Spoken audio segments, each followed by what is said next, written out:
बिस्मिल्लाहिर्रहमानिर्रहीम अल्लाहुम्मा सल्ली अला सय्यिदिना मुहम्मदिन व आलि मुहम्मद। मैं हूं मन्नान अशरफ और आप देख रहे हैं आपका अपना यूट्यूब और फेसबुक चैनल। नवाज शरीफ साहब की मुलाकात हुई है लंदन के अंदर, बड़ी अहम मुलाकात थी। उसके अंदर 1 पॉइंट एजेंडा था और एजेंडा सबसे अहम तरीन यही था कि क्या जनरल बाजवा साहब को एक्सटेंशन दे दी जाए, क्योंकि लास्ट नोट चल रहा है, बहुत ज़रूरी था। और सबसे बड़ी तैनाती, सबसे बड़ी बहस, सबसे बड़ी न्यूज़ जो है पाकिस्तान के अंदर यही है, इसके अलावा कोई न्यूज़ और नहीं है। और इस टाइम के ऊपर जो नवाज शरीफ साहब ने कुछ सवालात शहबाज शरीफ से किए थे, नवाज शरीफ का ये पूछना था क्या हम जनरल बाजवा साहब के ऊपर मज़ीद एतबार कर सकते हैं। तो इस सिलसिले में उन्होंने कहा था बिल्कुल कर सकते हैं, इसलिए कि रजीम चेंज ऑपरेशन के अंदर भी उन्होंने ताउन किया और बहुत से मामलात के अंदर वो ताउन कर रहे हैं। आज भी इमरान खान के लॉन्ग मार्च के सामने और इमरान खान की तमाम तर पॉलिसियों के सामने वो सीसा पलाई दीवार बने बैठे हैं और इससे बड़ा ताउन क्या होगा हमारे साथ। लेकिन इसके बावजूद उन्होंने कहा कि जी जनरल फैज़ हमीद साहब का भी जिक्र आया इस मुलाकात के अंदर। उन्होंने कुछ उनके ऊपर भी एतराज़ात उठाए कि जनरल फैज़ हमीद साहब ने भी, जब वो 2 स्टार जनरल थे तब भी हमें कुछ परेशानियां हुई थी और वो परेशानियों में हमें शुबह है कि जी ये जनरल फैज़ हमीद साहब ने ही किए है। हमें जो भी परेशानियां आई हैं उसके अंदर जनरल फैज़ हमीद साहब का भी बड़ा किरदार है। लेकिन ये जब नवाज शरीफ साहब मज़ीद जो लोग बैठे थे ना, ये सारी वो डिस्कस कर रहे थे। एंड पे नवाज शरीफ साहब ने कहा कि जनरल फैज़ हमीद क्योंकि 2 स्टार जनरल था, तो लिहाजा 2 स्टार जनरल के अंदर ये मुमकिन नहीं होता कि बड़े बड़े फैसले अपनी मर्जी से हो सके। लाजमी बात है कि उसके पीछे बाकायदा तौर पर जनरल बाजवा साहब की भी कोई ना कोई मर्जी तो शामिल होगी। और इसी सिलसिले के अंदर उन्होंने तमाम तक डिस्कस करने के बाद काफ़ी गर्म सर्द अच्छी वगैरह वगैरह बहुत से उन्होंने एतराज़ात भी उठाए, बहुत से मामलात को डिस्कस भी किया। आखिरकार जब बात नवाज शरीफ साहब के एंड पे आई कि जब फाइनल करें कि क्या फ़ैसला करना है, तब उन्होंने फिर एक फ़ैसला किया और उन्होंने यही कहा कि जी हम बाजवा साहब को एक्सटेंशन नहीं देंगे, इसलिए कि बाजवा साहब अब अपने जाएंगे, क्योंकि शहबाज शरीफ साहब चाहते थे कि ये मार्च तक कंटिन्यू रखें। मार्च के बाद मज़ीद जो है जब रहील शरीफ साहब रिटायर होते हैं उधर से इस्लामी इत्तेहादी जो एक वो है फौज है, उस सिलसिले में जब वो इससे रिटायर होंगे तो उसके बाद क्या मामला होते हैं। तो क्योंकि बहुत ज़्यादा गरज के साथ एक जो खबर है वो ज़बान आम है और वो ये है कि रहील शरीफ साहब के बाद जनरल बाजवा साहब का नाम आ रहा है कि वो इस्लामी इत्तेहादी जो इससे फौज बनी हुई है उसके वो सिपा सलार बनेंगे। लेकिन नवाज शरीफ साहब ने साफ अल्फाज के अंदर ये बात से इनकार कर दिया। उन्होंने कहा जी नई तैनाती होगी, नए आर्मी चीफ आएंगे, लिहाजा बाजवा साहब को एक्सटेंशन नहीं मिलेगी। लाजमी बात है बाजवा साहब तक भी ये इतलात उसी लम्हे पहुंच चुकी होंगी। उन्होंने भी अपना जो अब सफ़र जो है आखिरी जो है मज़ीद, क्योंकि रुखसती का सफ़र है वो बांधना शुरू कर दिया होगा और मज़ीद जो उनकी मुलाकातें शुरू हो चुकी होंगी।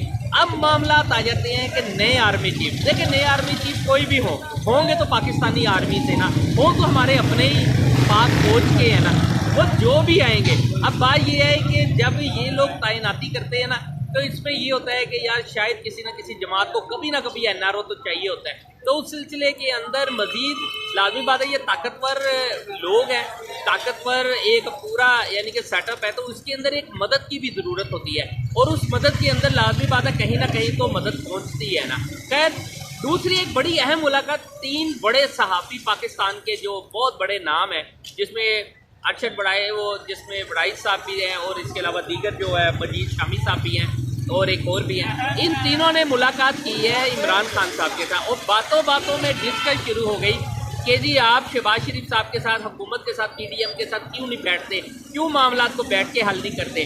तो इमरान खान साहब ने उस टाइम के ऊपर उन्हें ये बात बावर करवाई है कि मैं बैठने के लिए तैयार हूँ, लेकिन 3 एजेंडे होंगे बैठते वक्त। नंबर 1 कि सबसे पहले हम आर्मी चीफ की तैनाती का मैकेनिज़्म तैयार करेंगे कि जो भी हकदार होगा, जो पहले नंबर के ऊपर होगा वही आर्मी चीफ बनेगा और वो किस तरीके से बनेगा, कैसे होगा वगैरह वगैरह सारा बैठ के अगर तय किया जाए तो ये मामला हल हो सकता है। इसके लिए फिर ये टेंशन इस टाइम के तैनाती किसकी होगी, कोई अपनी मर्जी से बनाना चाहता है, कोई कुछ बना। उन्होंने कहा जी आर्मी चीफ कोई भी आए, इससे कतई नज़र के आर्मी चीफ होना तो हम में से ही है ना, तो लिहाजा आर्मी चीफ जो भी है जिसका हक है उन्हें मिल जाएगा। सेकंड नंबर पे एक बात बहुत अहम थी, उसके अंदर ये भी था कि जी आया कि मुआशी तौर के ऊपर पाकिस्तान कमज़ोर होता जा रहा है उसे मजबूत करना है, उस सिलसिले के अंदर भी हम बैठना चाह रहे हैं। लिहाजा बैठे पाकिस्तान की तरक्की के लिए जो जो इक़दाम करने की ज़रूरत है मैं हाजिर, ये इमरान खान ने कहा है। तीसरा पॉइंट उन्होंने बड़ा अहम कहा है, उन्होंने कहा है कि जी इलेक्शन हर सूरत होने हैं, इलेक्शन की डेट देनी है, इस सिलसिले के अंदर भी डिस्कस होनी है।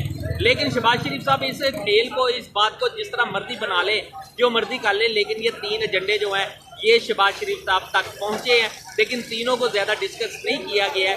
इमरान खान साहब आज भी इस बात के ऊपर है, उन्होंने 12 मरतबा ये बयान भी दिया है। उन्होंने कहा जी आर्मी चीफ कोई भी बनेंगे, मुझे इससे कोई गर्द नहीं, इसलिए कि मैंने NRO नहीं लेने हैं, ना मैंने अपनी फौज के खिलाफ हुई। ये फौज हमने दिया। देखिए एक चीज़ बड़ी अहम है, हमारी पाक फौज, हम पूरी कौम अपनी पाक फौज के साथ खड़े हैं।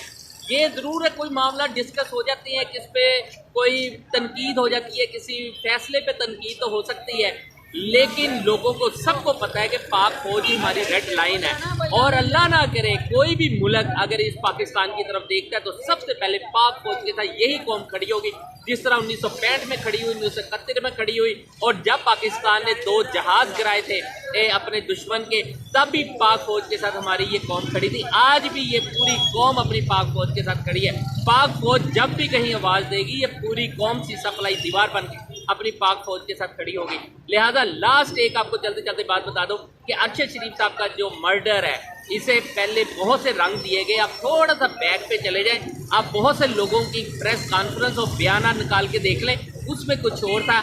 आज जो हालात पैदा हो गए, आज जो बयान आ रहे हैं वो कुछ और है। थोड़ा सा इन सब जितनी भी यानी कि चीज़ें हैं उन्हें अगर आप मिक्स करेंगे, मिलाएंगे एक दूसरे के साथ, तो आपको बात बहुत अच्छी तरह समझ लग जाएगी।